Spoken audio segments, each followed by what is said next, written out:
Salut!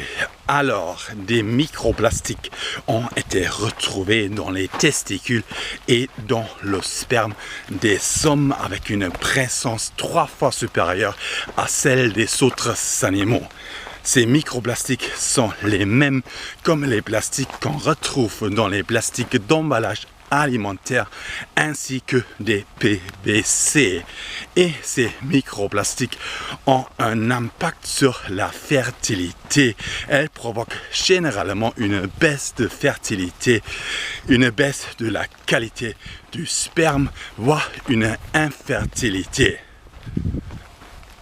Des microplastiques ont été également retrouvés dans des tumeurs de prostate, avec un impact sur l'apparition et le développement, la progression du cancer. Les microplastiques qu'on retrouve dans notre organisme sont ainsi cancérogènes, favorisent les cancers et leur progression. Ces mêmes microplastiques ont été également retrouvés dans le lait maternel ainsi que dans le liquide folliculaire ovarien impliqué dans l'ovulation avec un impact sur l'équilibre hormonal des femmes et un impact sur leur fertilité, provoquant ainsi également une baisse de fertilité chez les femmes. Mais, et ça c'est encore plus inquiétant, ces mêmes plastiques ont été également retrouvés dans les placentas des femmes. Les scientifiques parlent ainsi des plasticentas, ainsi que dans le liquide amniotique avec un impact sur le développement et la santé du fœtus qui reste encore en partie inconnu. Il s'agit ici des mêmes plastiques qui sont déjà présents chez les femmes et les hommes, à savoir des plastiques d'emballage alimentaire et des PVC. Mais ce n'est pas uniquement le processus de procréation et le développement du fœtus qui est perturbé par la présence des microplastiques dans notre organisme.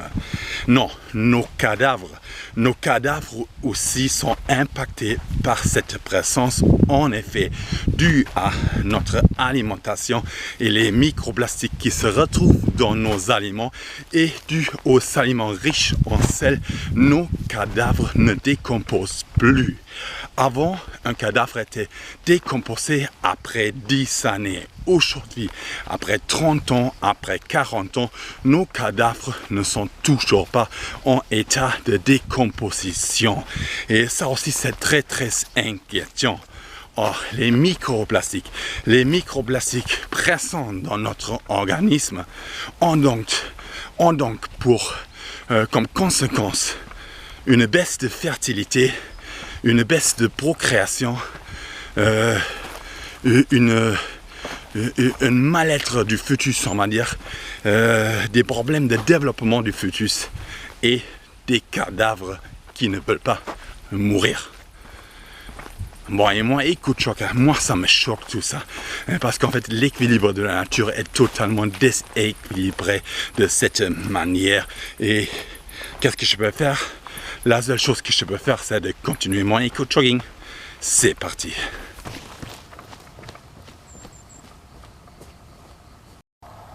Ok, là il y a un mouchoir qui a été jeté comme ça, voilà, juste au bord du chemin en fait, voilà un mouchoir. Ok, encore un mouchoir au bord du chemin. Et en fait, c'est ces mouchoirs-là au bord du chemin, ces personnes qui vont dans les haies pour faire pipi caca. Hein. Non, ça, ce sont les gens qui jettent comme ça, qui se mouchent le nez et qui le jettent alors qu'ils peuvent facilement l'emporter avec eux. Et je trouve ça scandaleux, mais voilà, encore un mouchoir. Ok, encore un mouchoir et à côté un papier en plastique, un papier de plastique d'emballage alimentaire. Voilà, ces plastiques-là, on les retrouve dans nos corps. Et en fait, il y a juste avant que j'arrive, il y a en fait des bicyclistes qui ont fait une pause ici. Et je me demande si ce sont en fait ces bicyclistes qui ont fait une pause ici, si ce sont eux qui ont laissé ça ici, parce qu'en fait ce papier-là est tout neuf. Ok, là il y a un emballage en alu, de couleur rose, pink rose, mais ça reste d'alu. Et si on retourne ça de l'autre côté, ça reflète de l'autre côté, ça fait effet miroir et en fait c'est donc une source de feu de forêt. Or actuellement il y a en fait un feu de forêt en cours dans le département de l'Aude, une forêt qui est encore beaucoup plus important que celui qui avait lieu ici en Gironde il y a quelques années. Et ce sont en fait ces choses-là qui déclenchent ces feux de forêt. Ici en Gironde, il y a quelques années, en 2022, c'était 12 hectares de forêt brûlée. Actuellement, dans les départements de l'Aude, ce sont 17 mètres carrés, 17 000 hectares qui ont brûlé. 12 000 hectares en Gironde il y a quelques années, 17 000 hectares cet été en Aude. Et ce sont ces choses-là qui déclenchent ces feux. C'est pas forcément et pas uniquement la sécheresse, mais ce sont à 90% en fait des sources humaines. On va dire des sources humaines comme ces petits morceaux en alu par exemple qui peuvent déclencher des feux de forêt. Donc ça c'est très dangereux. Ok, encore et encore des mouchoirs. Ok, encore un mouchoir. Ok, là il y a encore un mouchoir. Voilà. Ok, encore 1, 2, 3 mouchoirs. Il faut dire que je suis en fait sur une piste cyclable. On est au bord de la piste cyclable. Il y a beaucoup de cyclistes en fait qui sont là à cause des vacances.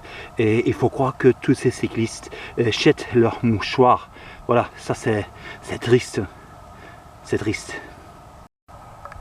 Ok, là c'est du plastique, ça c'est un tuyau. Donc ça vient des travaux forestiers qui ont été faits ici. Voilà, un tuyau en plastique. Ok, encore un mouchoir en fait. Voilà, c'est sans fin, un mouchoir. Ok, là il y a un petit bout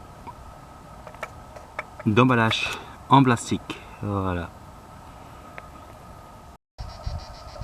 Ok, là, ça c'est des ficelles en fait, un nœud avec quelques petites ficelles comme ça. Voilà, quelqu'un a perdu ça ou a acheté ça ici. Faut pas laisser ça ici.